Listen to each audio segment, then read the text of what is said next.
Muy buenas tardes, bienvenidos a otra sesión de la Cátedra María Candelaria Domínguez Guillén de Derecho Civil. Mi nombre es Oscar Riqueses Contreras y en esta tarde nuestro compañero de cátedra, el profesor Edison Varela Cáceres, nos presentará su exposición sobre el proyecto de ley de tutela civil que está tramitándose actualmente en instancias legislativas y que pretende sustituir todo el articulado de la tutela, tal cual como la conocemos, sin apellidos, que está contenida en el Código Civil. Si bien nosotros en la cátedra hemos sido siempre abogados de la actualización y modernización de nuestras leyes, esto lo hemos hecho siempre partiendo de la premisa de que tal actualización y tal modernización de nuestro ordenamiento jurídico debe tener sentido, o sea, debe partir de una política sensata y que esté concatenada con el resto del ordenamiento jurídico venezolano para lograr un efecto óptimo en beneficio de la sociedad venezolana. Lamento decir que, en mi humilde opinión, este proyecto, luego de haberle hecho una superficial revisión, despierta más suspicacias que esperanzas, puesto que, en primer lugar, parte de una técnica legislativa que quien les habla no comparte. Es decir, esta recurrida costumbre de disgregar los códigos en una galaxia, en una constelación de leyes especiales y cuya efectividad realmente es dudosa, no ha reportado en otras ramas de nuestro derecho el resultado deseado. Es decir, si queríamos modernizar, si queríamos actualizar la tutela venezolana, bien podía haberse hecho una reforma incluso parcial del Código Civil. Sin embargo, acá, bueno, ya se eligió la vía de una ley especial que sin embargo también muestra, en nuestro criterio, unas tremendas falencias y en todo caso presenta algunos bemoles que deben ser examinados con detenimiento, puesto que en primer lugar este texto de ley de tutela civil parte de una visión sectaria. ¿Qué quiero decir con esto? Que la tutela prevista en el Código Civil es aplicable tanto a menores como a mayores de edad.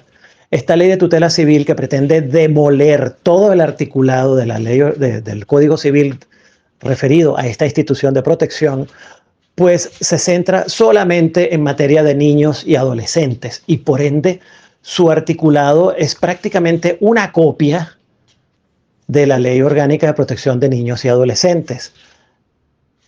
Llama la atención que en vez de recordar lo que ha sido la naturaleza propia de la tutela desde el derecho romano, que era una institución de protección, este proyecto habla que la tutela es simplemente una institución familiar que facilitará o propenderá a dotar al niño y adolescente de todas las herramientas necesarias para el goce efectivo de sus derechos. Ya por allí, eso nos crea suspicacia en cuanto a su real efectividad, porque toda la arquitectura de la tutela que está en el Código Civil, que si bien mucha gente la criticaba y con razón, de que era posiblemente muy pesada, muy burocrática, tal vez muy torpe en cuanto a su ejercicio, ya que muchas veces se podían presentar conflictos entre el tutor y el protutor y entre ellos y el consejo de familia o entre todos los anteriores con el juez de la materia. Aquí toda esa estructura creada para reforzar la protección del pupilo, pues desaparece y en el mejor de los casos se conservan solamente causales de remoción del tutor, pero no se explica en ningún momento cuáles serán las causales de remoción o peor, quién tendrá la cualidad para pedir la remoción del tutor, sobre todo cuando en este proyecto se habla de que son prácticamente los parientes consanguíneos los únicos llamados a ejercer la tutela de un niño o un adolescente. Luego también queda entonces otra consecuencia bastante grave, porque se pretende demoler la tutela del Código Civil por completo a través de este proyecto, pero no se provee absolutamente nada con respecto a la tutela de mayores de edad. Es decir, prácticamente, según este proyecto, el autor de este proyecto, la única tutela que vale es la de niños y adolescentes y la de los entredichos por defecto intelectual grave y permanente, que son los de los que habla el Código Civil, pues esa ya desaparece o pasa a un segundo o tercer plano en la mente del redactor de este proyecto, lo cual, como sabemos todos los abogados, es un tamaño disparate, puesto que sería dejar sin protección a aquellos mayores de edad que también deben ser sometidos a esta institución de protección por las razones ya establecidas en el propio Código Civil.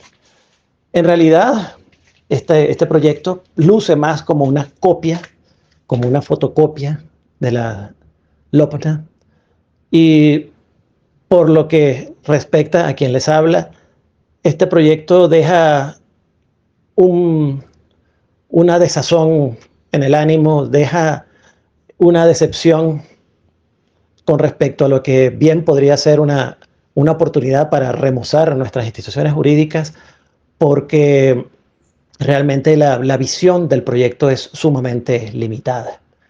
Pero estas palabras no quiero que signifiquen o sean interpretadas como una oposición a al remozamiento, a la modernización de nuestro ordenamiento jurídico, sino que, como dije al comienzo, esta tarea debe ser producto de una labor razonada, bien pensada, no producto de posiciones sectarias que solamente redundarán en desmedro de toda la sociedad venezolana. Espero que esta introducción, que ya es un poco larga, no signifique menoscabo de la exposición del profesor Varela Cáceres, quien, bueno, nos dará su visión ya más global y más profunda que la que acabo de hacer del proyecto, y a quien con mucho gusto le cedo la palabra. Tome usted el micrófono, profesor Varela. Bueno, me corresponde a mí llevar la batuta en esta actividad, específicamente donde vamos a hablar sobre un interesante proyecto de ley que ya tiene más de un año de haberse aprobado en primera discusión, que corresponde a la ley de tutela civil. Obviamente, como cualquier estudioso del derecho civil, nos preocupa el ver que se están discutiendo algunos temas que son de relevancia, más que todo por el hecho de que ciertamente la Asamblea Nacional ha demostrado en su último año que su actividad ha estado dotada de alguna falencia y algunas fallas que obviamente con mayor técnica y con mayor trabajo académico y científico se pudieron haber resuelto. Y bueno, obviamente nos genera suspicacia, preocupación y en todo caso interés por analizar este proyecto a los fines primero de observar cuál es la propuesta y segundo de poder hacer algunos aportes que coadyuven en ese proceso de discusión y de corrección de todas aquellas fallas que podamos detectar y que sean perfectamente corregibles, partiendo del supuesto de que toda obra humana es sujeta a mejora. Entonces, nos tomamos la tarea, un grupo de profesores, de reflexionar sobre esta ley, pero vamos a empezar en esta oportunidad con mis consideraciones, ¿ok? Que solamente podemos decir que son producto del estímulo que constantemente genera el estudio del derecho civil y en este caso la lectura del proyecto. Ya de entrada, lo primero que nos llama la atención y debemos advertirlo a todo aquel que quiera analizar el proyecto es la capacidad de síntesis. Si bien es una materia sumamente compleja, el proyectista la compila en 26 disposiciones. 26 disposiciones más o artículos, más una disposición transitoria y una disposición final. Lo que representa numéricamente más o menos un tercio de los artículos que actualmente regulan la tutela en el Código Civil, que van desde el artículo 301 al artículo 381, los cuales terminan siendo todos derogados por el proyecto en su disposición derogatoria. Entonces nos llama la atención de que, bueno, hay una simplificación, hay una reducción de un conjunto de asuntos. lo cual, como vamos a ver más adelante, responde a que se eliminaron unos órganos tutelares y unas figuras. Ya lo vamos a comentar. Lo otro que también debemos mencionar inmediatamente es que la ley tiene como estructura una división en 3 capítulos. Un capítulo que denomina, aquí tengo el proyecto, disposiciones generales, el capítulo 2 que se refiere a la tutela de niños, niñas y adolescentes, y unas disposiciones comunes a la tutela.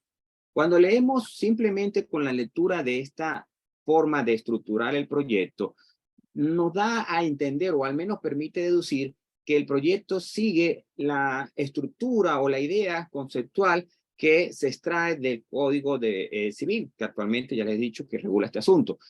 En el sentido de dividir la tutela en tutela de menores de edad y, la posibilidad de que esa tutela se pueda extender a adultos como consecuencia de la tradicional figura denominada interdicción.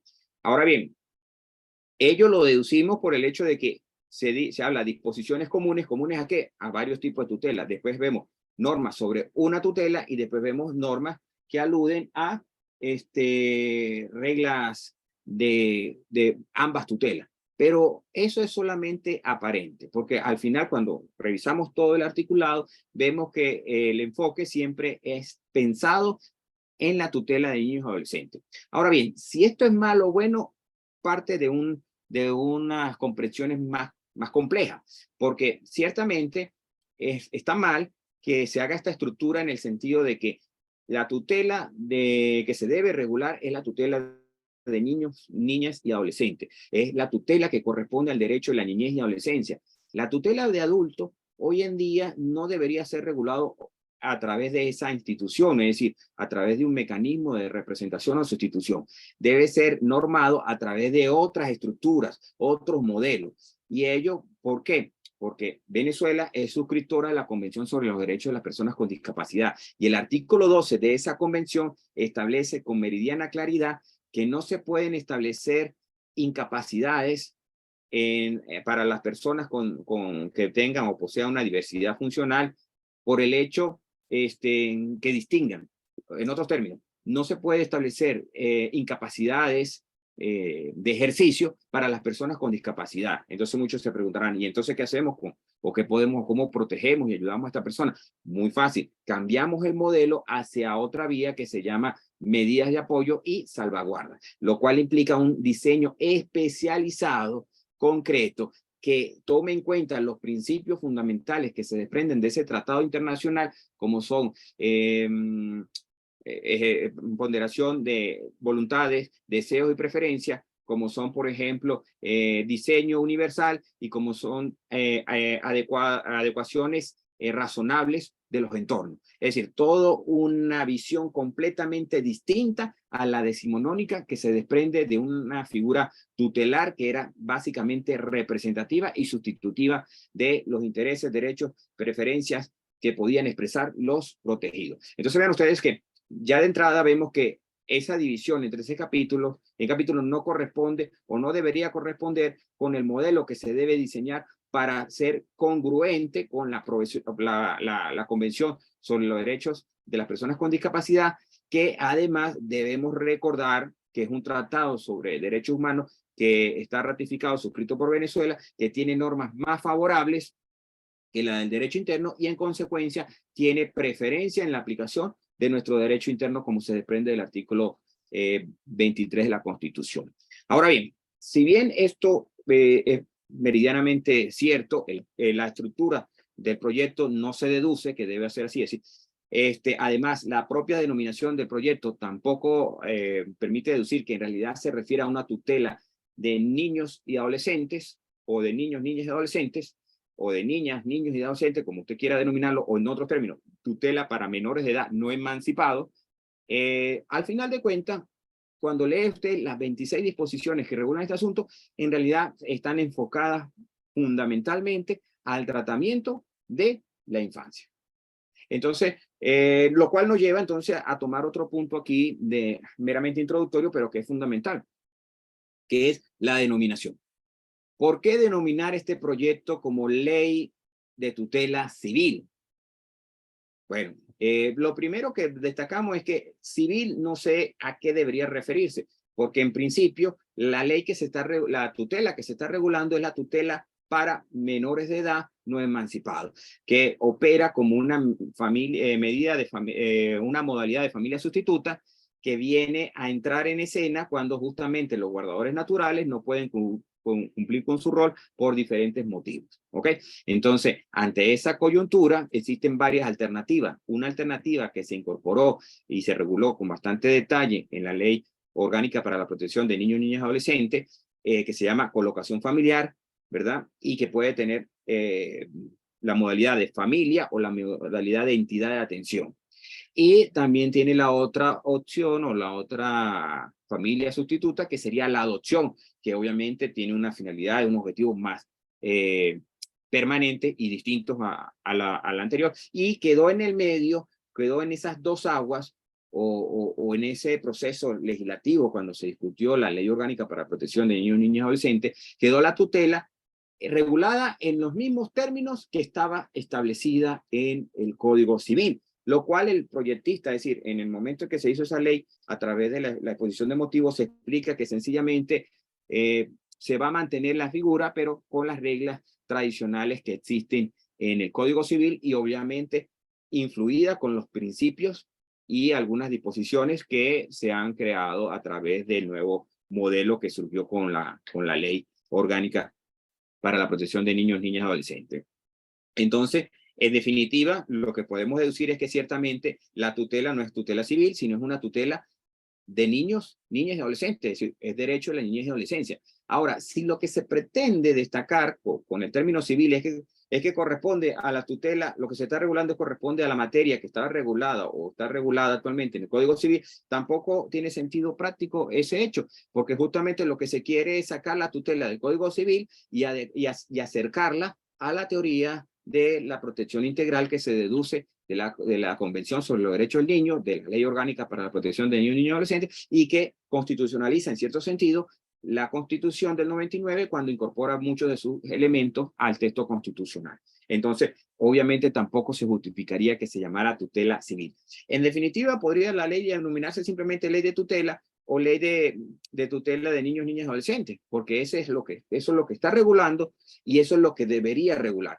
Ahora bien, no ocurre en Venezuela una situación que puede ocurrir en otros ordenamientos, como por ejemplo el de nuestro hermano país, Colombia, donde ellos tienen una figura que se llama acción de tutela. Porque bueno, allá sí de repente podría existir la necesidad de aclarar que es tutela civil para distinguirla de ese mecanismo de protección de derechos fundamentales que tienen allá. En nuestro caso, nosotros no tenemos ese problema porque en Venezuela la protección de los derechos fundamentales o los derechos constitucionales se hace a través, como mecanismo extraordinario, del amparo constitucional. Entonces tampoco se justificaría. Yo sí podría tener alguna confusión a alguien de que se pueda referir a un derecho fundamental como lo es la tutela judicial efectiva, tampoco creo que nadie con una meridiano conocimiento del derecho venezolano podría confundir la tutela como a la que estamos refiriéndonos en este momento o la que regula el proyecto de manera específica con ese derecho fundamental que tiene una importancia bastante significativo, pero que en todo caso se refiere a la posibilidad de acceso a tribunales y a unas debidas garantías que se deben establecer. En este caso estamos hablando de una tutela como medida de protección de los antiguamente denominados incapaces, que ahora simplemente vamos a denominar niños, niñas y adolescentes, ¿ok? Porque ya ese término incapaz va en vía de superación para aludir más bien a otros conceptos como personas con capacidad evolutiva, capacidad en desarrollo o personas con semicapacidad, que son términos más apropiados para referirse en todo caso a la capacidad de ejercicio de los niños, niñas y adolescentes. En definitiva, entonces, la denominación del proyecto también nos deja demasiado tela que cortar. De hecho, la confusión es tan relevante que la Asamblea Nacional, en una nota de prensa, cuando realizó una consulta pública, se refirió al proyecto de ley como la ley de tutela civil de niños, niñas y adolescentes, lo cual en realidad es un mezcolote porque vuelvo y reitero, por la materia que debería regularse, debería ser ley de tutela de niños y adolescentes o de ley de tutela como medida de protección o como modalidad de familia sustituta o cualquier otra denominación, pero que aluda de manera clara que se refiere al derecho a la niñez y adolescencia y en todo caso se refiere el objeto de la protección a través de la tutela como medida va a ser para niños, niñas y adolescentes no emancipados. Ahora bien, entonces nos preguntaríamos ya de entrada, ¿hace falta la regulación de esta materia? Y la respuesta pareciera que sí, ciertamente. ¿Por qué? Bueno, por algo muy básico, como el hecho de que nuestra tutela actualmente vigente, la que se desprende del Código Civil, es un instrumento que responde en cuanto a su reforma más importante a el Código Civil de 1873.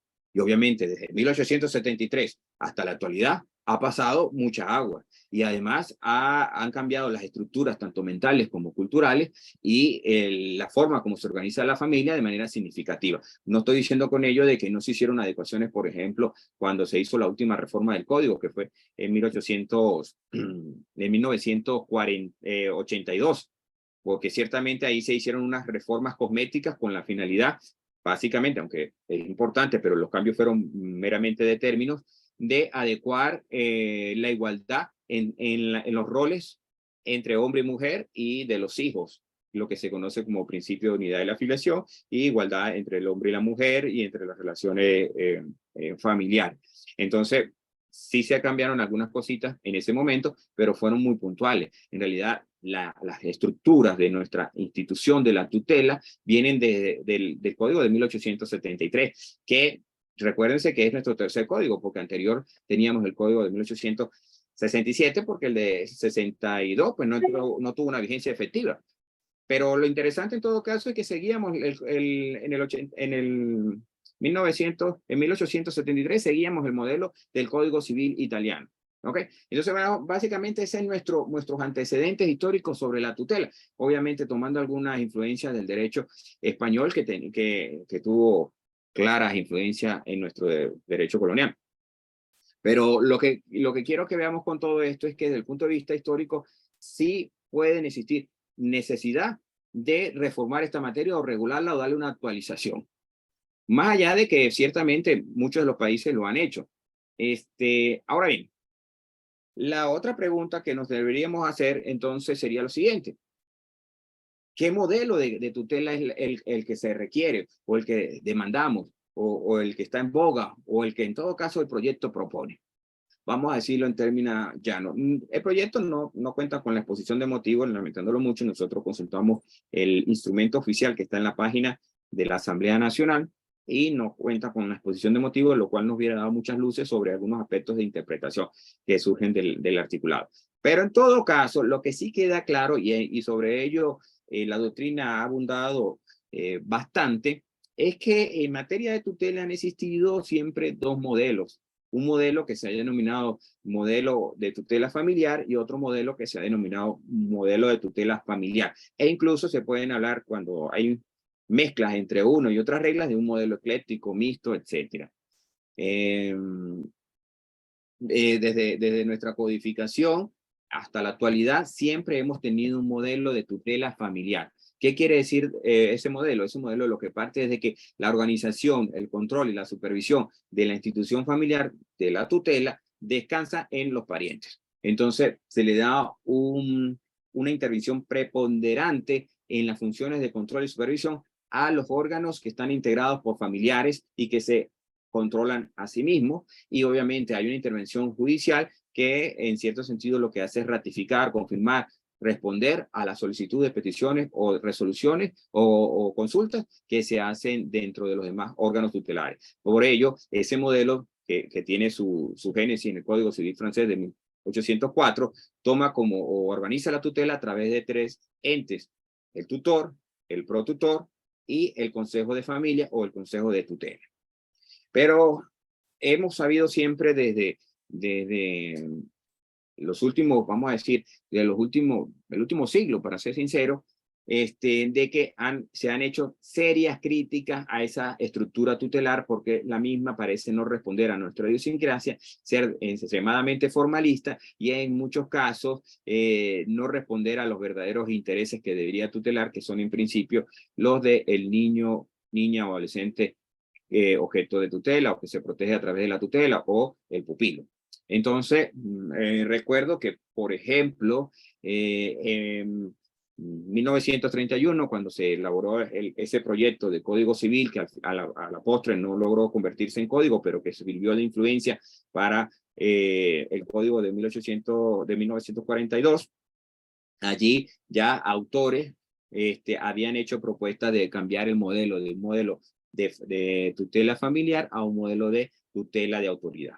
¿Cuál es el modelo de tutela de autoridad? Bueno, básicamente parte de que cambia la polaridad de los órganos de control y de supervisión en el sentido de que ya no van a ser los familiares los que se van a autosupervisar, controlar y supervisar, sino que va a ser ahora el Estado. El Estado a través de un órgano que puede ser un órgano judicial o una autoridad administrativa.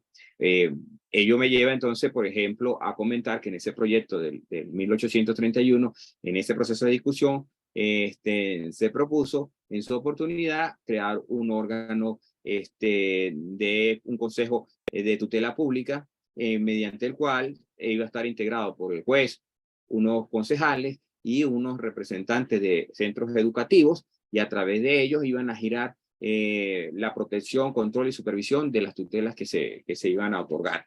Al final ese proyecto no cuajó, pero lo interesante es que el autor, que es Vance, que es Luis Bastida, perdón, Luis Bastida, mencionaba que tomaba como influencia el Código Civil italiano, pero en su reforma de del 42, 1940, no, mentira. En ese momento era un proyecto, pero después se transformó en código en 1942. Ahora bien, volvamos entonces a cuál es la tutela de autoridad. Bueno, ya les dije que el órgano que va a supervisar las funciones del tutor es una autoridad, ya sea administrativa o judicial. Ese modelo de tutela tiene su génesis, en cierto sentido, en el derecho alemán, que lo tomó a través de unas ordenanzas y después se convirtió en parte del Código Civil alemán, que como ustedes saben es de 1900. Entonces, a partir de esa época empieza un cambio significativo en varios sistemas en el sentido de abandonar la tutela de origen familiar para pasar a la tutela de autoridad. Esta tutela obviamente tampoco es que desconoce el rol, la intervención o la participación familiar, simplemente lo que hace es que las funciones básicas de control y de supervisión ya no van a descansar en parientes, sino va a descansar en una autoridad que en teoría debería tener mayores herramientas y mayores mecanismos de apoyo para lograr su función.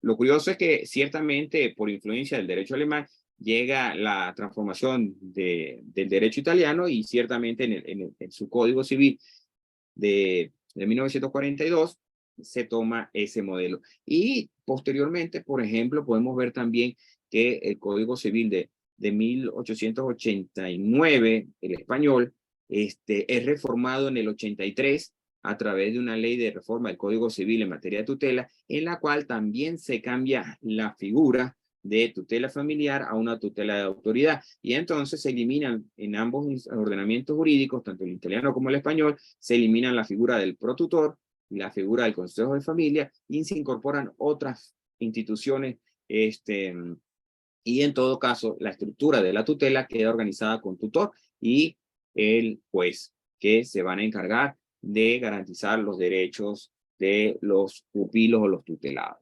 Entonces, en síntesis, podríamos decir que ciertamente o el proyecto que estamos analizando cambia ese enfoque.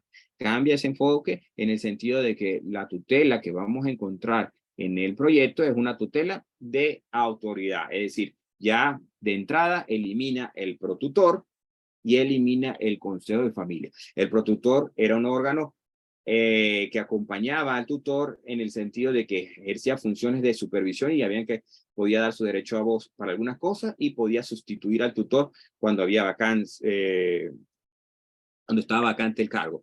Y el Consejo de Tutela era un órgano consultivo que tenía que coadyuvar en algunas cosas con el tutor y el protutor para algunas actividades, como por ejemplo para formar el inventario, daba su opinión sobre algunas materias y escuchaba al tutor sobre algunos asuntos, por ejemplo, actos de exposición, actos de administración, etcétera, y obviamente intervenía y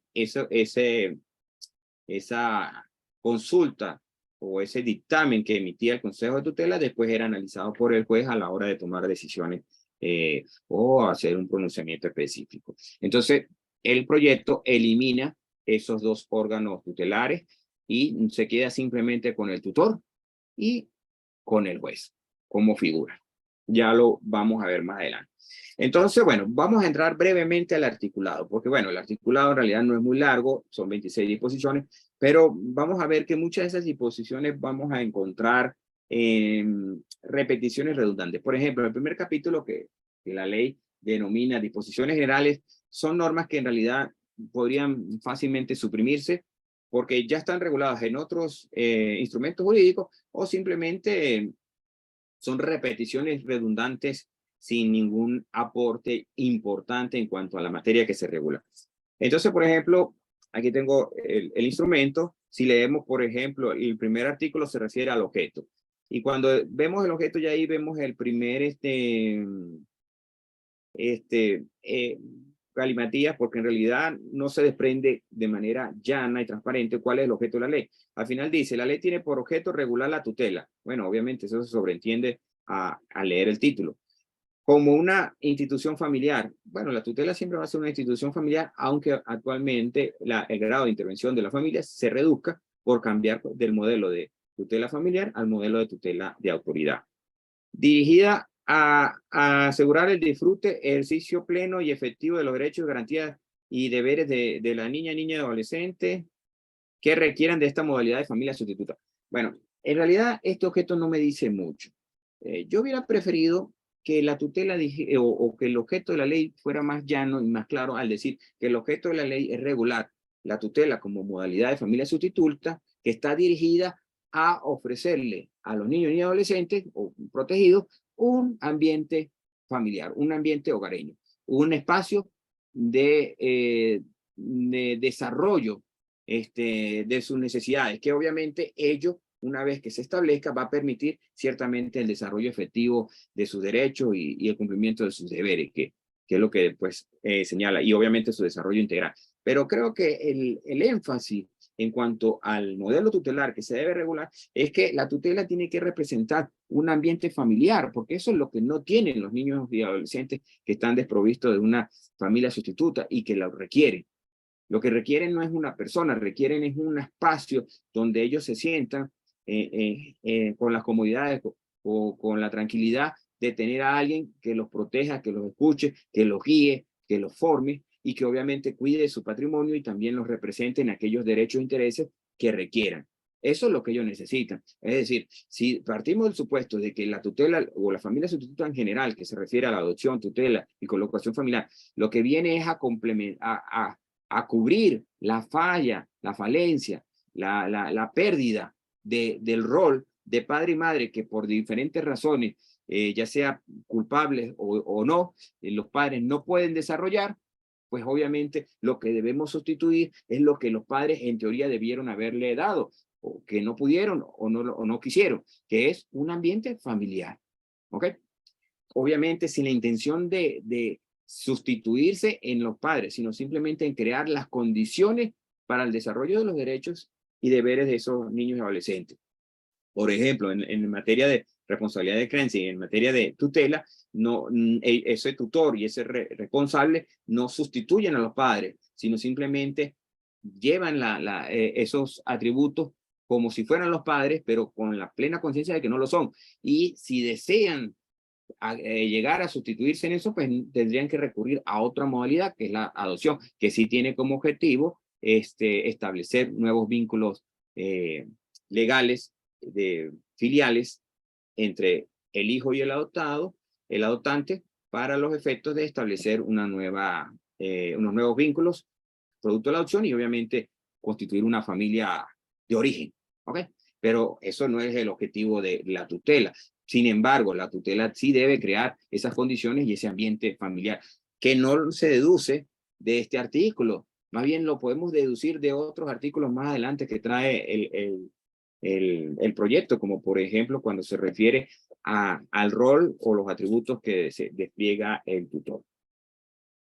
El artículo 2 es un artículo totalmente redundante porque se refiere a la finalidad. Más allá del hecho de que podamos discutir si objeto y finalidad es lo mismo, lo cierto es que tiene dos numerales y el numeral 1 repite lo que dice el artículo 1 y el numeral 2 se refiere a unos principios constitucionales del debido proceso.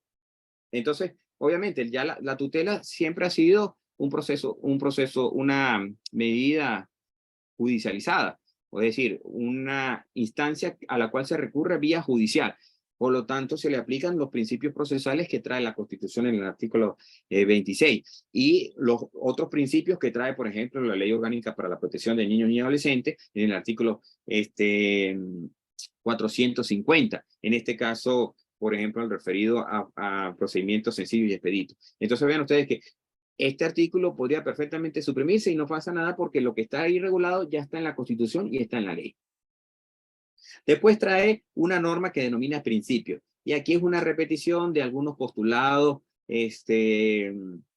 algunos sí de carácter axiológico, como deben ser los principios, y otros simplemente algunas afirmaciones.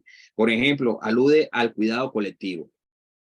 Ya esto lo he comentado en otras oportunidades, pero el cuidado colectivo es una frase que deja el legislador en el aire, o al menos en el último periodo legislativo que ha incorporado ese concepto en algunas leyes relacionadas con la familia, como por ejemplo con la reforma de la Ley de Protección de la Familia, la maternidad y la paternidad, o como por ejemplo en la Ley de Cuidado para la Vida, o la ley que se refiere a las personas adultas mayores. Entonces incorpora ese término cuidado colectivo, lo cual no es malo por naturaleza, porque si tuviera un desarrollo normativo y con normas de desarrollo bien claras, pero queda como simplemente una idea por allí sin un desarrollo apropiado. Al final, cuidado colectivo no es otra cosa que la posibilidad de las personas participar en el cuidado, atención, protección de terceros, de acuerdo a sus necesidades, de acuerdo a algunas contingencias. Eso me parece interesante, pero requiere de un desarrollo específico y correcto, no simplemente mencionarlo como un principio que queda en el aire y que no tiene ningún cimiento con la realidad. En este caso es hasta cierto punto contradictorio, porque como vamos a ver, la tutela que se regula en el proyecto es una tutela estrictamente familiar.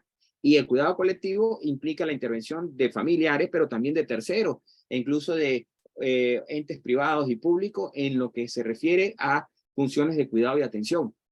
Muy interesante, por ejemplo, para desarrollarlo en materia de discapacidad, como lo hemos mencionado, pero en materia de discapacidad usamos el término medidas de apoyo y debería tener un desarrollo bien estructurado y bien claro cuando se quiere incorporar. En todo caso, estos principios quedan en el aire porque después de que se menciona cuidado colectivo, la ley no alude otra vez a eso, no lo desarrolla, no lo toca, no lo explica y si bien podríamos decir que tendría alguna relación con el atributo, la responsabilidad de crianza que tienen ahora los tutores, bueno, que siempre han tenido, pero que ahora queda claro que en el proyecto también queda claro que lo posee, no tiene ninguna relevancia práctica porque en realidad no cambia ni añade nada nuevo a lo que ya, por ejemplo, traía el Código Civil en materia de los atributos.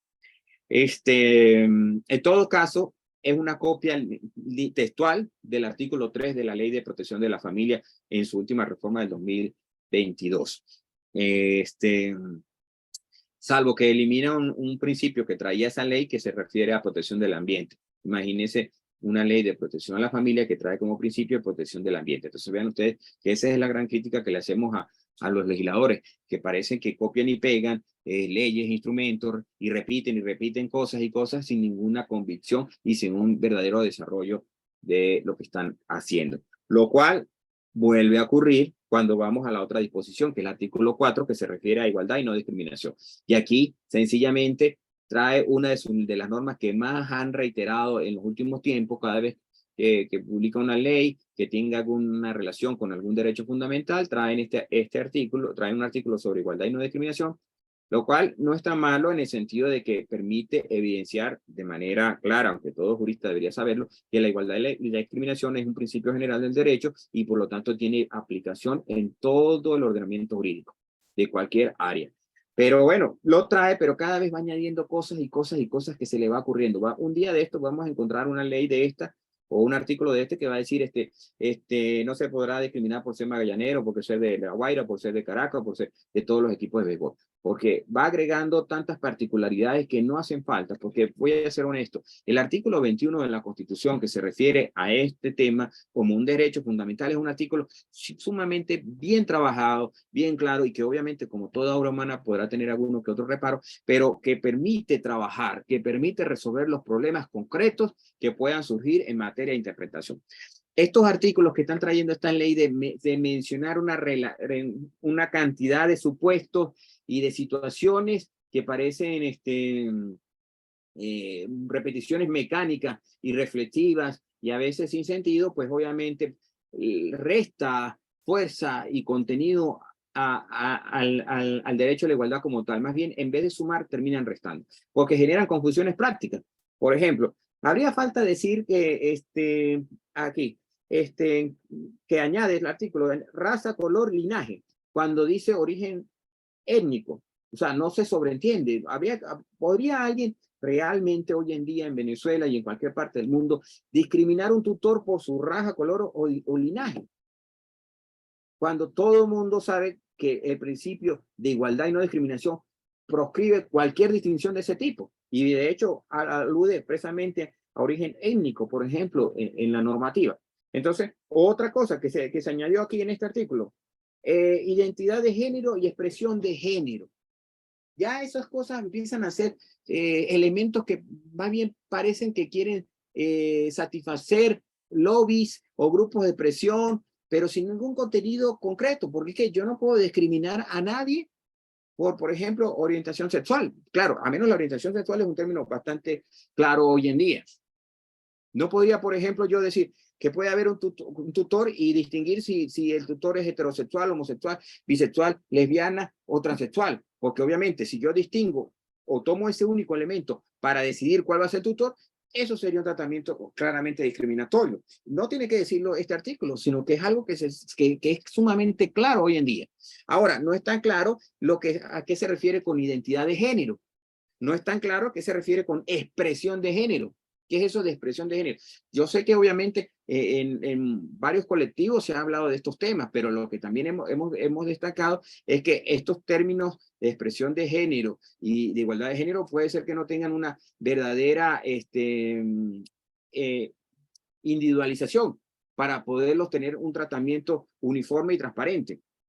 Más allá que obviamente si se puede comprobar que hay un trato discriminatorio, pues obviamente sería contrario a la ley. De hecho, el artículo 5 vuelve a tocar el tema cuando habla de igualdad y equidad de género. Entonces tenemos un artículo de igualdad y un artículo sobre igualdad. Es decir, dos artículos que hablan sobre igualdad y nos vamos a pasar toda la ley hablando de igualdad cuando necesitamos en realidad es aplicar la Constitución que habla de igualdad y en términos bastante claros y transparentes.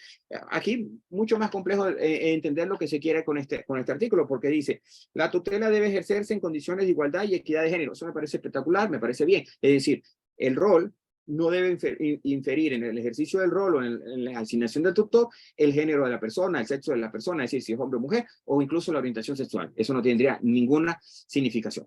Pero dice después, respetando las características individuales. ¿Cuáles son esas características individuales? Y cuando entramos en características individuales o entramos en necesidades particulares relativas a la diversidad de género, como dice aquí este artículo, ya no estamos entrando entonces a subjetivismo. Y obviamente el subjetivismo no nos lleva también a un término de anarquía, dificultades de determinación y complejidades. Bueno, esas son cosas que las dejo aquí. En todo caso, la mayoría de los artículos o las leyes que han salido, que tocan derechos fundamentales, tienen estas mismas 5 disposiciones casi que cortar y pegar. Las lanzan ahí. Y entonces hacen algunas adecuaciones. Por ejemplo, la ley sobre intérprete público, que es también del 2001, 2021, 2022, o sea, recientemente, es una ley que trae un artículo de esta naturaleza, pero es un artículo que se entiende mucho mejor. Yo lo tengo por aquí anotado, lo voy a buscar rapidito para comentárselo, para que vean qué dice ese artículo, que me parece que es un artículo que podría servir si se quiere regular este asunto en algún momento. La ley de intérpretes públicos, dice esa ley, a ver. Artículo 5. El ejercicio de la profesión de intérprete público y las disposiciones de esta ley se aplicarán bajo el enfoque de género, inclusivo, no sexista, en condiciones de igualdad y que no conllevan a estereotipos de género. Por tanto, evita el sesgo hacia un sexo o género en particular y por ello no oculta, subordina, jerarquiza ni excluye ninguno de los géneros. Esta norma me parece que pudiera entenderse, ser suficientemente claro que lo que no se quiere es que se establezca ningún tipo de discriminación en esta materia. La que trae el proyecto me parece que es muy ambigua, que va a traer más problemas que solución. Bueno, en todo caso, con estos 5 artículos terminamos este primer capítulo que se denomina disposiciones generales, que si usted me pregunta, yo le diría que podría ser completamente eliminado y no pasaría absolutamente nada. Solo me quedaría con una norma que hable del objeto de la ley y que sí lo enfoque a ciertamente qué es lo que se quiere normar con el instrumento y no con ideas muy genéricas como que quedan en el aire como simplemente para callar corazones. Entramos al capítulo 2 y bueno, aquí obviamente voy a tener que mencionar algunas ideas porque el tiempo conspira contra nosotros. Pero, a ver, el capítulo número 2 se refiere a la tutela de niños, niñas y adolescentes. O sea que ya entramos en el tema que es lo que realmente debería regular la ley.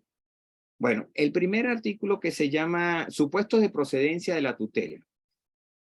Ya aquí vamos mal otra vez, porque vemos que lo que hace el legislador o el proyectista aquí en el artículo 6 es copiar lo que dice el artículo 394 de la Ley Orgánica para la Protección de Niños, Niñas y Adolescentes.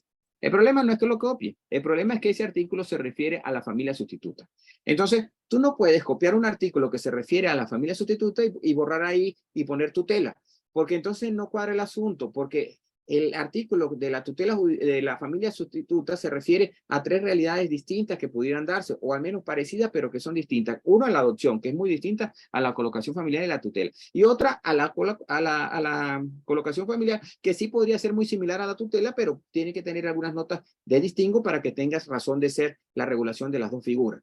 Entonces, me copias como supuestos de procedencia de la tutela la norma sobre modalidades de familia sustituta, lo cual me dice que por estos supuestos puede proceder una tutela, pero no es verdad, porque por esos supuestos procede todo, procede o la colocación, o la adopción, o la tutela. Yo necesito distinguir, necesito saber cuáles son los verdaderos presupuestos que para que se constituya la tutela, cuáles son los verdaderos presupuestos para que se constituya una colocación familiar y cuáles son los verdaderos presupuestos para que se cree una adopción. En términos generales, todos parten de una misma idea, que es que no tengamos los guardadores naturales, es decir, que el niño, niña o adolescente esté desprovisto de su guardador natural, es decir, de su padre, de su madre o de ambos, ya sea porque fallecieron, ya sea porque no sabemos dónde están, ya sea porque han cometido fallas graves que han nublado o eliminado o suprimido su ejercicio, su titularidad o su rol como padre. Por ejemplo, han caído presos, ¿verdad? Y obviamente no pueden seguir ejerciendo, al menos transitoriamente o de permanente, depende del caso, ese rol tutelar, ese rol de protección que deben los padres hacia los hijos. Entonces, es ante esa realidad que surgen estas modalidades. Pero la ley, o el proyecto de ley, en este artículo no me dice cuáles son los motivos reales para que proceda la tutela, lo cual me deja una situación hasta cierto punto caótica, porque se preguntará cualquiera, y entonces, ¿para qué tengo la tutela si lo que me aplica para la colocación familiar me aplica para la tutela? Obviamente la adopción sí es más compleja y obviamente podríamos distinguir fácilmente entre una adopción y una tutela, una adopción y una colocación, pero ¿cuál es la distinción entre la tutela y la colocación? No lo veo en el proyecto. Entonces vamos a tener que descubrirlo. ¿Y cómo lo descubrimos? Bueno, vamos entonces a diferenciar o a buscar las notas de distingo entre la colocación y la tutela para llegar a la siguiente conclusión. Si hay notas de distingo que sean relevantes, pues entonces surge la necesidad de regular la tutela y mantener la colocación. Si no existen esas notas relevantes que puedan distinguir entre una y otra modalidad de familia sustituta, tengo que quedarme con una de las dos y incorporar lo que le falta a una a la otra. Pero no tiene sentido que tenga 2 instituciones de protección que realicen lo mismo. Tiene que haber algo que lo diferencie. Y eso es lo que vamos a tratar de descubrir a través de 3 criterios que vamos a analizar brevemente, partiendo de que el tiempo pues no nos va a dar mucho chance. Vamos apenas en el artículo 6 y son 26. Entonces, temporalidad. Bueno, aquí caemos casi que en lo mismo porque la colocación familiar y la tutela, las dos son temporales, en el sentido de que no son medidas permanentes, pueden variar de acuerdo a las circunstancias. Por ejemplo, un padre puede ser privado de la patria potestad, pero puede rehabilitarse y volver otra vez a su ejercicio. Un padre puede encontrarse ausente por una situación particular y puede volver otra vez de donde se encuentra. Un padre puede, o el único guardador, imaginémonos, que tenga un niño, es decir, el único representante o progenitor que lo haya reconocido, puede, por ejemplo, caer bajo una enfermedad grave que se encuentre hospitalizado y bajo esa condición no podría obviamente ejercer la responsabilidad de crianza o las reglas que se usan o los atributos que se deducen en la patria potestad, y transitoriamente podríamos nombrar una tutela o una colocación familiar para que ofrezca las condiciones que requiere el niño de desarrollo mientras el padre se recupera de salud y se reincorpora. O sea, vean ustedes que la variedad puede ser tan amplia como la misma naturaleza humana. O incluso no podríamos hablar incluso del supuesto de que los padres fallezcan en un accidente, pero que existan unos vínculos familiares bastante fuertes y de repente le da a los muchachos y no requiera recurrirse a una adopción, sino que sea suficiente con una tutela o una colocación. Del proyecto no se deduce cuál de esas vías deberíamos escoger, pero lo que sí entendemos es que de acuerdo a su temporalidad, ambas figuras son temporales. Lo que sí vemos es que la colocación tiende a ser más expedita y por lo tanto como una vía de primera mano, y la tutela por sus reglas propias, tanto del Código Civil como las que se mantienen en el proyecto, tiende a ser un poquito más compleja y por lo tanto podría requerir mayores procesos y por lo tanto podría responder ante otras realidades. Y por ejemplo, podríamos empezar con una colocación familiar que después se modifica a una tutela de acuerdo a las realidades. ¿Ok? Pero en todo caso, ese criterio de la temporalidad no me da muchas luces para distinguir entre uno u otro o la necesidad de uno o de otro.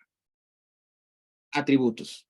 Bueno, aquí sí hay un elemento fundamental y clave, porque la colocación familiar solo concede 2 atributos, o en realidad uno solo, que es la responsabilidad de crianza, y de manera excepcional se puede dar representación legal en algunos asuntos, pero no concede administración. En cambio, la tutela sí se asemeja en esta materia a la patria potestad, por lo tanto concede los mismos atributos que tiene el padre, que son representación, responsabilidad de crianza, representación y administración de los bienes. Entonces la pregunta del meollo sería, ¿es tan importante este tema de la representación que requiera crear una figura o una institución que se limite a ese aspecto? Es decir, o podría ser suficiente con modificar algunos artículos de la LOPNA o la Ley Orgánica para la Protección de Niños, Niñas y Adolescentes y darle funciones de administración al representante de la responsabilidad de la colocación familiar. Esa sería la gran interrogante. El legislador, o al menos en este caso el proyectista, se decanta por la opción de mantener la tutela como una institución donde el tutor va a tener administración y parece que ese es el elemento clave que permitiría distinguir entre una y otra y en consecuencia el recurrir a una u otra. Es decir, en todos aquellos casos donde el menor de edad tenga bienes que requieran de un administrador, habrá que recurrir necesariamente a la tutela. Ahora, ¿este tema es sumamente relevante o podríamos más bien modificar algunas normas de la colocación para agregar la posibilidad de que cuando haya patrimonio, crear unos requisitos adicionales para dotar a ese representante de las funciones de administrador? Queda ahí en el tintero porque al final, como ya les dije, el legislador mantiene la distinción, pero la distinción solamente tiene razón de ser en cuanto a los atributos. Finalmente, podríamos distinguir en cuanto a los responsables. Y en esta materia, y quiero traer la colación porque uno de los cambios importantes que hace el modelo es que en el caso de la colocación familiar y la adopción, la misma puede recaer perfectamente en terceras personas. Es decir, si bien las modalidades de familia sustituta tratan de priorizar a los parientes para ocupar esos cargos e intervenir en la misma, en el caso de la tutela vemos una situación totalmente distinta, porque en la tutela, no, más bien todo lo contrario. Vemos que si bien se privilegia la intervención de los familiares, no se excluye que intervengan terceros, tanto en la colocación como en la adopción. Ahora, en la tutela no ocurre eso. En la tutela es una tutela totalmente familiar. Vean ustedes que es muy curioso, porque si bien cambia de tutela familiar a tutela administrativa, la tutela administrativa solo puede recaer el cargo de tutor en un pariente. Entonces vamos a ver que de repente es como una especie de concesión o compensación. Le quito los atributos o todo el rol que desempeñaba el tutor y el consejo de protutor y el consejo de tutela, que eran varios familiares que intervenían, pero dos solamente dejó el tutor, pero el tutor ahora solo puede ser familiar. Solo puede ser familiar. Y ya lo vamos a ver en el artículo 7. El artículo 7 de la ley señala que solo pueden ser tutores los hermanos mayores de edad, los abuelos, los tíos consanguíneos, las personas que los padres designen, y aquí sí es el único resquicio, que es donde se permite entrar un tercero por allí, y siempre y cuando se haga en documento público o auténtico y se haga obviamente la designación en el mismo, pero y siempre que esté en el ejercicio de la patria potestad, bueno, como establece actualmente el Código Civil, para ser honesto, que es lo que se conoce como tutela testamentaria. Y incluye, como algo curioso, novedoso, la posibilidad de que pueda ser tutor el esposo de la madre, una vez que la madre o el padre, el esposo o esposa, ¿verdad? Del progenitor, una vez que el progenitor ha salido de la tutela, pero dice por muerte, y obviamente no existe otro representante, se conoce su ubicación, bueno, en realidad eso debería llamarse ausencia, y porque se encuentra afectado el ejercicio de la patria potestad. Aquí sí creo que hay un error conceptual, porque si está privado del ejercicio, el padre, y le damos la tutela al esposo, ¿verdad? Pues, y ambos conviven, pues cómo van a convivir los tres si justamente la privación lo que quiere es sacar al padre momentáneamente, transitoriamente, hasta que mejore, hasta que corrija, hasta que dé muestras de que ha cambiado las conductas que generaron esa privación, ¿cómo vamos a mantener toda esa gente en el mismo lugar? Entonces, obviamente, creo que deberían limitarse al supuesto de pareja sobreviviente, porque opera tanto para el caso de matrimonio como unión estable de hecho, y para el caso de ausencia. Pero bueno, en todo caso, este no sería realmente un tercero porque este pariente sería un pariente por afinidad en primer grado, línea recta, ascendiente. Vean ustedes que en todo caso el parentesco que se toma en cuenta es aquí, que es el más largo, sería el de los tíos, que sería consanguíneo, colateral, de tercer grado. Un sobrino, o bueno, no, un primo, para ser exacto, un primo no entraría ahí, un bisabuelo tampoco. Las razones, pues obviamente, son muy claras, para ser honestos. Las razones de todo esto es muy sencillo. El legislador modificó el sistema, o el proyectista modifica el sistema en el sentido de que elimina a los terceros y elimina también los requisitos que se exigían anteriormente, como por ejemplo el de rendir cuentas de manera anual, y elimina el requisito de dar garantías. ¿Por qué? Porque a los abuelos se les excepcionaba esos dos requisitos. Entonces, lo que hizo, bueno, como al abuelo se le excepciona esos requisitos, lo que vamos a hacer es crear una tutela familiar y lo exoneramos a todos. Y ese fue el razonamiento, entiendo yo, aunque no lo dice, porque no hemos leído la exposición de motivo, de por qué se eliminaron esos dos garantías que obviamente al final van a generar complicaciones prácticas si el tutor ha tenido una mala gestión en la administración del patrimonio, porque cómo va a responder si no hay garantía sobre su administración. Bueno, lamentándolo mucho, me quedé en el artículo 7, quedan otras disposiciones que comentar. Solamente, por ejemplo, le menciono que ahora el consentimiento del adolescente hay que tomarlo en cuenta al efecto de decidir sobre la modalidad y decidir sobre la persona que se va a designar como tutor. Se repite el tema de que la tutela es judicial y obviamente un procedimiento de jurisdicción voluntaria, lo cual contrasta con la colocación familiar que es contenciosa. Se permite la designación de un tutor provisional mientras se organiza todo este tema.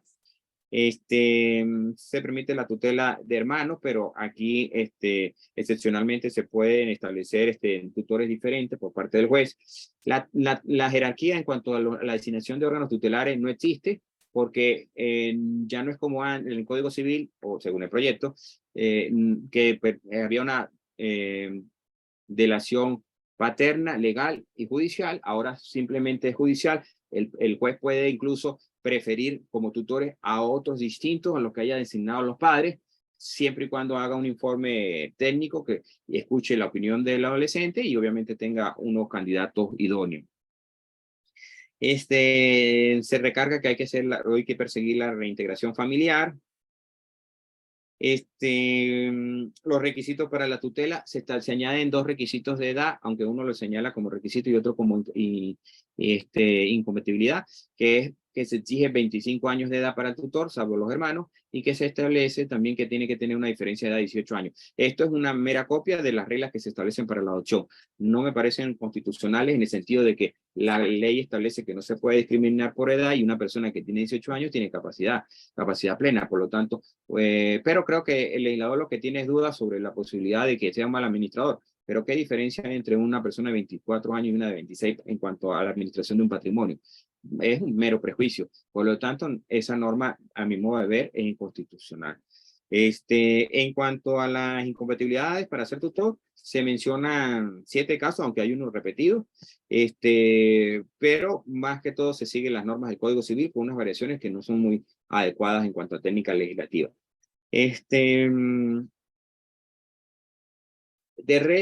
Bueno, en cuanto se permite una tutela compartida, es decir, que se puedan designar 2 tutores, el legislador no aclara mucho este tema, lo deja como una idea, pero entiendo de que podría tener una persona 2 tutores aplicando una regla muy similar a la de la colocación familiar, donde las parejas se le puede dar a ambas la responsabilidad en la colocación. Bueno, yo creo que también si se va a designar como tutor a un tío, se le puede dar al tío y a la tía, que son parejas, ambos el rol de tutor, ¿verdad? Para que protejan a ese menor de edad. Pero vean ustedes que aquí no, tendríamos un tema, porque el tío es pariente por afinidad y el otro va a ser por consanguinidad. Por lo tanto, la ley se refiere a por consanguinidad. Bueno, esto no está muy bien pensado, evidentemente, ni se han tomado en cuenta todas las posibilidades que hay. En otros sistemas se permiten, por ejemplo, un tutor para los aspectos patrimoniales y otro tutor para los aspectos personales. Pero aquí dice que la tutela, cuando es compartida, es conjunta. Entonces, no se podría dividir los roles. Entonces, vean ustedes que eso tampoco tiene mucha solución. Se permite la prescripción de las acciones reparativas. Bueno, uno de los cambios más importantes, que con esto quiero ya terminar, porque lo demás reglas básicamente lo que hace es transcribir el Código Civil con algunas puntuales mejoras y en muchos casos con retroceso. Es que la tutela, según el proyecto, es totalmente voluntaria. Por lo tanto, ya no es una carga familiar, ya no es un deber familiar, lo cual es contradictorio con todos los principios que antes alude a responsabilidad, solidaridad, apoyo recíproco, etcétera, etcétera, etcétera, que establece la ley, porque al final de la cuenta, el tutor que es designado o la persona que es designada como tutor puede decir, yo no me meto en ese asunto. O sencillamente puede aceptar la tutela y a los 2 meses decir, renuncio a la tutela. No como en el proceso anterior, donde los cargos tutelares eran de obligatoria aceptación y sí habían causales de excusas que habían que discutirse y habían causales para renuncias que eran los mismos de la excusa, pero que eran cuando surgían de manera posterior. Pero aquí no, aquí la tutela es totalmente voluntaria, yo la acepto y después si me arrepiento, le digo, ¿sabe qué? Agarre a su muchacho, yo me voy. Lo cual es contradictorio con, por ejemplo, el principio del interés superior del niño, porque aquí priva el deseo del tutor sobre los intereses que pueden estar en juego del menor de edad, de dejarlo ahí en el aire. Más aún cuando es un administrador de patrimonio que que no da garantía sobre el mismo. Por lo tanto, imagínese una persona recibe el cargo de tutor, lleva 3 meses de tutor, mala gestión, se gasta todos los reales y después dice, aquí agarre su tutela, ya no quiero ni muchacho, ni quiero nada, y se pierde. Y le dice, pague lo que debe o dé cuenta de la tutela y dice, no tengo bienes, no tengo nada. entonces pierde el patrimonio el menor de edad. ¿Quién va a responder por eso? Obviamente no está muy pensado este tema, porque creo que hay que establecer garantías, o al menos en el caso anterior se establecían garantías y además no era totalmente arbitraria el hecho de entrar o salir de la tutela. Bueno, y obviamente las reglas propias en materia de inventario, de administración y rendición de cuentas, que como ya dije, en cuanto a la rendición de cuentas, solo ocurre al final de la tutela, pero no hay una rendición de cuentas anual, lo cual no permite establecer controles apropiados, porque, por ejemplo, la ley tampoco establece que los familiares tienen facultades de control. Por lo tanto, salvo que el juez las ejecute, que debería ejecutarlo como regla en materia de protección, de que cada 6 meses se revisan las medidas, salvo que el juez sea diligente y esté pendiente de ese tema, no sabemos en realidad si a los 10, 20 años, cuando el muchacho cumple 18 años, va a tener algo sobre el cual recibir del patrimonio. Bueno, ya no tenemos más tiempo. No sé si tenemos preguntas. Voy a chequear aquí rapidito en el móvil si hay algo por allí por YouTube, que no lo he hecho. Pero un balance. Si pudiéramos hacer un balance sobre el proyecto, yo creo que el proyecto merece, por una parte, el beneficio de la duda, en el sentido de que sí se requiere actualizar esta materia y bueno, y sí se requiere actualizar esta materia, pero obviamente responde, aparte de las críticas que hizo la doctrina desde hace tiempo, de cambiar el modelo de tutela familiar a un modelo de tutela de autoridad, pero no entendemos por qué no se incluyen a más personas en el rol de tutor, con incluso mayores garantías. Yo entiendo que lo que quiso, o lo que puedo deducir que quiso el proyectista, es dejarlo solamente a parientes muy cercanos y eliminarles la carga de las rendiciones de cuenta y la carga de dar las garantías. Pero yo creo que pudo buscar un modelo mixto, como tenía el Código Civil, donde se exoneraba a algunas personas de esos deberes, pero permitía que terceros entraran y pudieran con mayores salvaguardas. ¿Por qué? Porque al final, imagínense, según este proyecto, son muy pocos los parientes que pueden ocupar el cargo. Segundo, es voluntario, por lo tanto muchos pueden decir, no me meto en eso. Tercero, tiene que haber unas diferencias de edades que complican también el asunto. Cuarto, el adolescente tiene que dar su consentimiento, entonces el adolescente puede tener afinidades por unos y por otros. Y quinto, que no, en nuestra coyuntura actual, donde hay grandes niveles de migración y donde obviamente la familia está dispersa por todo el mundo, pues obviamente eso dificulta de que estos parientes de repente estén en el país. Muchos tíos, muchos hermanos, muchos abuelos no están aquí, se han ido por cuestiones de buscar nuevos horizontes. Y obviamente eso va a dificultar que en realidad podamos constituir la tutela. Es decir, muchas de las tutelas van a terminar siendo vacantes, quedando vacantes no por las formalidades que establecía o establece el Código Civil actualmente, sino simplemente por un mal diseño que tiene la modalidad en el proyecto, porque sencillamente es muy cerrada. Entonces, bueno, todas esas cosas obviamente son perfectibles, son mejorables. Nos quedaron muchas ideas en el aire que espero en otra sesión de la cátedra, que ya estamos cumpliendo 2 años, ya empezamos el tercer ciclo de esta hermosas jornadas, hermosas porque recuerdan siempre el legado de la doctora María Candelaria Domínguez, que siempre nos enseñó y con mística y con trabajo, y verdad que no queremos perder la oportunidad de recordarla cada vez que podamos. Y entonces, bueno, esperamos en un futuro continuar debatiendo esta ley, invitando obviamente a otros profesores que tienen también sus opiniones encontradas, a favor, etcétera. Y también prometemos, Dios mediante, en un futuro poder ofrecerle a la comunidad científica un libro donde podamos ofrecer nuestros pareceres sobre la materia de tutela. Espero que sea un libro colectivo donde puedan participar varios docentes que estén interesados en este tema. Bueno, ya nos hemos pasado un poquito. Debo darle las gracias al profesor Riquese por las palabras de inicio, aunque se escucharon la mitad. Después lo vamos a recuperar en otra oportunidad. Debo darle las gracias también a todos los que nos acompañaron, en especial también a los amigos de Universitas, sin lo cual no fuera posible este espacio. Y no me queda más que invitarlos para la próxima reunión, que sería el segundo lunes de cada mes. donde vamos a traer una excelente ponencia que ya nos las han prometido y estamos esperando para ya definir el título de la ponencia y hacer la publicidad y informarlos a todos ustedes para que se animen a participar en nuestra próxima reunión. Bueno, y concluyo con también haciendo alusión a nuestra la anterior intervención que fue sobre el proyecto de ley de extinción de dominio, que es justamente muy curioso, haciendo nosotros ese evento, a la semana publicaron la ley y ha generado un gran revuelo.